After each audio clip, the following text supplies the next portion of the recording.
சண்டைக்கோழி serial நாளைக்கான எபிசோடில் என்ன நடக்க போகுதுன்னு பார்க்கலாம் வாங்க. அதுக்கு முன்னாடி என்னுடைய சேனலை நீங்கள் சப்ஸ்கிரைப் பண்ணலைன்னா சப்ஸ்கிரைப் பண்ணிக்கோங்க. பக்கத்தில் இருக்கிற பெல் பட்டனையும் ப்ரெஸ் பண்ணிக்கோங்க.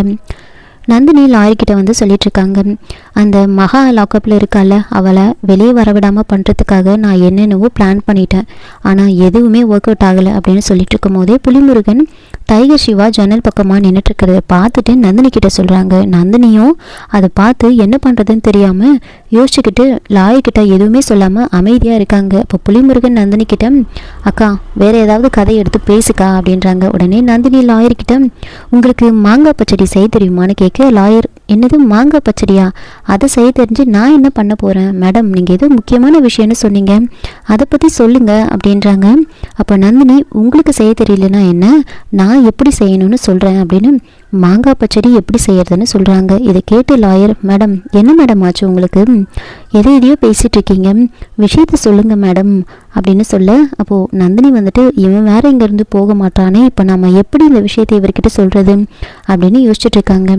கொஞ்ச நேரத்தில் டைகர் சிவா அங்கேருந்து போயிடுவாங்க. அப்போ புலிமுருகன் நந்தினி கிட்ட, அக்கா அவன் அங்கேருந்து போயிட்டாங்க்கா, உடனே விஷயத்த சொல்லி முடிக்கா அப்படின்னு சொல்கிறாங்க. நந்தினி திரும்பவும் லாயர்கிட்ட வந்து சொல்கிறாங்க, அந்த மகா லாக்கப்பில் இருக்கால அவளை வெளியே எடுக்க விடாமல் பண்ணுறதுக்கு அப்படின்னு பேசிட்டு இருக்கும் போதே திரும்பவும் டைகர் சிவா அங்கே வந்துடுவாங்க. இதை பார்த்த புலிமுருகன் உடனே நந்தினி கிட்ட சொல்கிறாங்க, அக்கா அவன் திரும்பவும் வந்துட்டாங்க்கா, எதையும் பேசாதக்கா நாம் மாட்டிப்போம் அப்படின்னு சொல்கிறாங்க. நந்தினி திரும்பவும் லாயர்கிட்ட, உங்களுக்கு மட்டன் பிரியாணி செய்ய தெரியுமான்னு கேட்குறாங்க. அதை கேட்டு லாயர், மேடம் என்ன மேடம் சொல்கிறீங்க, நீங்கள் பேசுறது எனக்கு எதுவுமே சுத்தமாக புரியல, என்னாச்சு உங்களுக்கு, ஏதோ முக்கியமான விஷயம்னு சொன்னீங்க, மகான்னு சொன்னீங்க, அந்த விஷயத்தையும் சொல்லலை, மாங்காய் பச்சடி செய்ய தெரியுமா, மட்டன் பிரியாணி செய்ய தெரியுமான்னு கேட்குறீங்க, என்னதான் ஆச்சுன்னு கேட்குறாங்க. அப்போ நந்தினி, வேறு வழி இல்லை, நாம் இங்கே இந்த விஷயத்தை பற்றி பேச முடியாது அப்படின்னு யோசிச்சுக்கிட்டு லாயர்கிட்ட, நாளைக்கு நாம் ஏதாவது ஒரு இடத்துல மீட் பண்ணி அங்கே நாம் பேசிக்கலாம் அப்படின்னு சொல்லிட்டு நந்தினியும் புலிமுருகனும் அங்கேருந்து கிளம்புறாங்க. லாயர் யோசிக்கிறாரு, என்ன நந்தினி மேடம் எவ்வளோ கான்ஃபிடெண்ட்டாக பேசுவாங்க, ஆனால் அவங்களையே இப்போ ஒருத்தன் அலற விட்டுருக்கானா, அவன் பெரிய தில்லாலங்கடி தான் அப்படின்னு அவர் யோசிச்சுட்டு இருக்காரு. அதுக்கப்புறமா நந்தினியும் புலிமுருகனும் காரில் வந்துட்டுருக்காங்க. புலிமுருகன் ரொம்ப பயந்து போயிருக்காரு. நந்தினி கிட்ட வந்து சொல்லிட்டு இருக்காங்க, அக்கா அவன் என்னக்கா நம்ம போகிற இடத்துக்குலாம் நம்மளை ஃபாலோ பண்ணிக்கிட்டு வரானேக்கா, அவன் நம்மளை ஜெயிலுக்கு அனுப்பாமல் விட மாட்டாங்க போல இருக்குக்கா அப்படின்னு யோசிச்சுக்கிட்டே திரும்பி பார்க்குறாரு. திரும்பி பார்த்தா டைகர் சிவா வந்து அவங்கள ஃபாலோ பண்ணிட்டு வந்துட்டுருக்காங்க. அப்போது அக்கா திரும்பவும் அவன் நம்மளை ஃபாலோ பண்ணிட்டு வராங்க, அங்கே பாருக்கா அப்படின்னு சொல்கிறாங்க. நந்தினி அதை பார்த்துட்டு திரும்பவும் அதே கேம் தான் அப்படின்னு டிரைவர்கிட்ட லெஃப்ட் ரைட்டு யூட்டர்ன் எடு அப்படின்லாம் சொல்லிட்டு இருக்காங்க. கொஞ்ச நேரத்தில் வந்து டைகர் சிவாவோட கார் வந்து அவங்கள ஃபாலோ பண்ணாது. அப்பாடா தப்பிச்சான் அப்படின்னு புலிமுருகன் நினச்சிட்ருக்காங்க. புலிமுருகன் நந்தினி கிட்ட, அக்கா ஸ்ட்ரெயிட்டாக வீட்டுக்கு விட சொல்லுக்கா, நாம் வீட்டுக்கு போகலாம் அப்படின்றாங்க. இப்போது நந்தினி வந்துட்டு, நாம் இப்போ வீட்டுக்கு போகலை, வேறு ஒரு இடத்துக்கு போகிறோம் அப்படின்னு சொல்கிறாங்க. நந்தினியும் புலிமுருகனும் வேறு ஒரு இடத்துக்கு போகிறாங்க.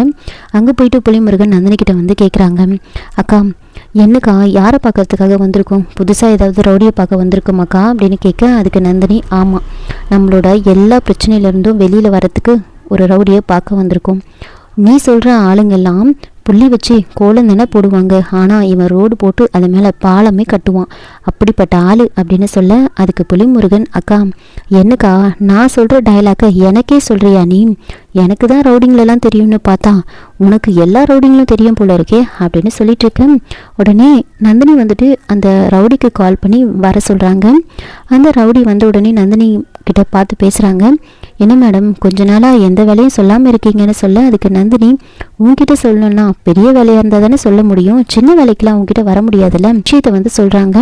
மகா வந்து போட்டு தரணுன்ற விஷயத்த வந்து அந்த லிங்கத்துக்கிட்ட வந்து சொல்லிட்டு இருக்காங்க. இதெல்லாம் கேட்டுட்டு, மேடம் பெரிய வேலையாக இருக்குது, கொஞ்சம் பணம் அதிகமாகும் அப்படின்னு சொல்ல, நந்தினி, உனக்கு நான் பணம் கொடுக்க மாட்டேன்னு சொன்னேன்னா அப்படின்னு ஒரு கட்டு பணத்தை எடுத்து அவங்கக்கிட்ட கொடுக்குறாங்க.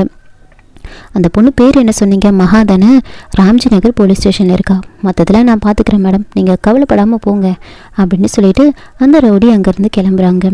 இன்னொரு பக்கம் ஜோதி வந்துட்டு மகாவை பார்க்கறதுக்காக மகாக்காக கொஞ்சம் பழம் எல்லாம் எடுத்துக்கிட்டு போலீஸ் ஸ்டேஷனுக்கு போகிறேன்னு சொல்கிறாங்க. அதை பார்த்து கணேசன் வந்துட்டு, இங்கே பாரு ஜோதி, நாம் ஏற்கனவே சாப்பாடு எடுத்துகிட்டு போய் அங்கே அசிங்கப்பட்டு வந்தோம், தேவையில்லாமல் நீ அங்கே போகாத, விட்டு மாப்பிள்ளைங்கிட்ட நான் கேட்டுட்டு அதுக்கப்புறமா சொல்கிறேன், அதுக்கப்புறமா போகலாமா வேணாமான்னு முடிவு பண்ணிக்கலாம், நீ போகாத அப்படின்னு சொல்கிறாங்க. அதுக்கு ஜோதி வந்துட்டு இல்லைங்க, நான் போய் தான் ஆகணும், எனக்கு மகாவை பார்த்தே ஆகணும், என்ன நடக்குதோ நடக்கட்டும் அப்படின்னு ரொம்ப பிடிவாதமாக பேசிகிட்டு இருக்காங்க. அதுக்கு கணேசன் அதான் மாப்பிள்ளைங்க 2 பேரும் வந்து நம்மக்கிட்ட சொல்லிட்டு போனாங்கல்ல, எப்படியும் மகாவை அவங்க வெளியில் எடுத்துருவாங்க, நீ தைரியமாறு அப்படின்னு சொல்ல. அதுக்கு ஜோதி எங்கங்க அவங்க சொல்லிட்டு போனாங்க, ஆனால் அது நடக்கவே இல்லையே, அரெஸ்ட் பண்ண ஒரு நாள்லேயே வந்து கோர்ட்டில் ப்ரொடியூஸ் பண்ணணுமா, ஆனால் அது கூட மகா விஷயத்தில் நடக்கலையே, இப்போது நாம் என்ன பண்ண முடியும், எனக்கு மகாவை பார்த்தே ஆகணும், நான் போகிறேன் அப்படின்னு பேக் எடுத்துகிட்டு திரும்புகிறாங்க. இப்போது விஜயும் விக்ரமும் அங்கே வராங்க. விக்ரம் ஜோதியை பார்த்து பேசுகிறாங்க.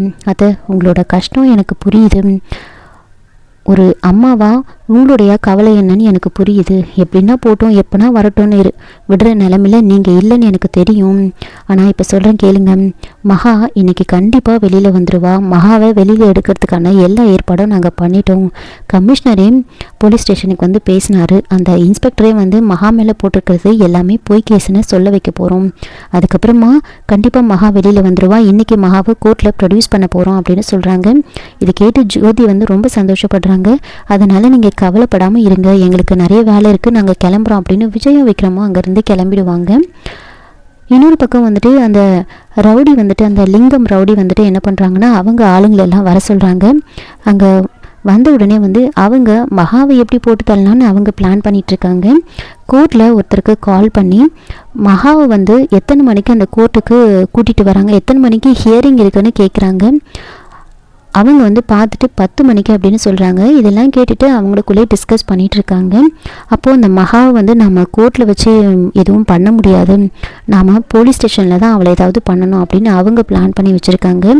இன்னொரு பக்கம் புலிமுருகன் நந்தினி கிட்ட அந்த ரவுடிக்கு கால் பண்ணி பேச என்ன பிளான் வச்சுருக்காங்கன்னு கேளுன்னு சொல்கிறாங்க. அதனால் நந்தினி வந்துட்டு அந்த ரவுடிக்கு கால் பண்ணி பேசுகிறாங்க. என்ன லிங்கம், என்ன பிளான் வச்சுருக்கேன், என்ன பண்ண போகிறீங்கன்னு கேட்குறாங்க.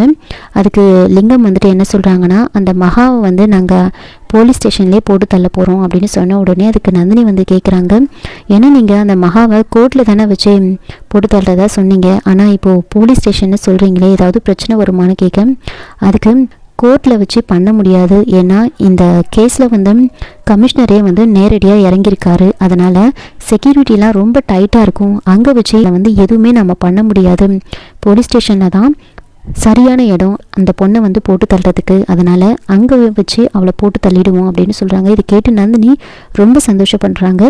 சரி காரியத்தை முடிச்சுட்டு என்கிட்ட சொல்லு அப்படின்னு சொல்கிறாங்க. இதோட இந்த எபிசோடை வந்து முடிச்சிருக்காங்க. என்னோட ரிவ்யூ பிடிச்சிருந்தால் லைக் பண்ணுங்கள், மறக்காமல் சப்ஸ்கிரைப் பண்ணுங்கள். தேங்க்யூ.